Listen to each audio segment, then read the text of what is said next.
All right, guys, today I'm going to teach you how to judge raw amber. So if you ever find yourself in a position where you're shopping for raw amber, this is what you do. First of all, this is raw amber from the Dominican Republic. This is a gigantic chunk. As you can see, it's taller than my lighter, super thick. This is bigger than a baseball. And if you look at it, look at that. That is really good amber. So we're going to take it over to the shade here. We're going to do this piece by piece and show you how to look through them. So what you want is a flashlight, and you put the flashlight behind it. The first thing you want to examine for is any big dark spots that could be an insect inside. This one has none, but it looks like a very, very good A-grade piece of amber. But see how there's a little window right here? It's mostly raw on the outside, but it's not here. That's a window to peer into the amber, which is what the amber miners do to see if they've got anything big. So they'll look into this, and if they see a big dark thing or they see an insect, they'll put that aside for themselves, and they'll polish it later, making sure they get an insect, and they'll go to the next piece. Whereas if there's no insects inside, then it could be eligible for sale outside of the country, AKA like to me, like this is the stuff that I got.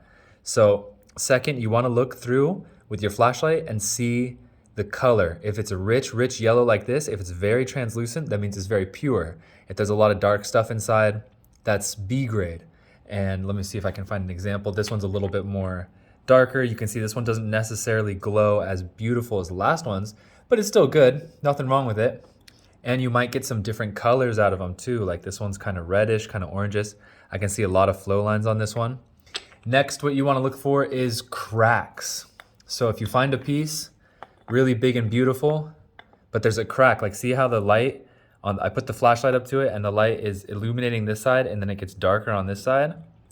It really cuts off the light. That crack, if you are a lapidary artist, if you polish stones, and you're working, it could crack along that. So you don't want that. You want to avoid that. If you're not using power tools to polish amber, then the crack is what it is. It's no big deal. But, ooh, we have another little window right here. And I see a bunch of bubbles. And I actually might see an anhydro. I actually might see an insect over here too. So we go through them. And then take a look at this pile. We got a lot, right? Got a lot of stuff. And some pieces, every piece is different. Now, one interesting fact that you guys might like to know is that if you look at this, you see that this is still raw amber skin. And here, it's clearly been cut. It's clearly been cleaved. They had a piece of raw amber when they mined it out of the ground. It probably was this big. And then they took a machete and just smacked it in half. And they just broke it in half. And it might sound like sacrilege to do it, but it helps them search for the insects relatively quickly. And so it's actually a really common practice. There's something inside of this one too. I see some sort of branch, but we won't know until we polish it. Now, next thing you want to look for is colors, because some ambers have a different tone.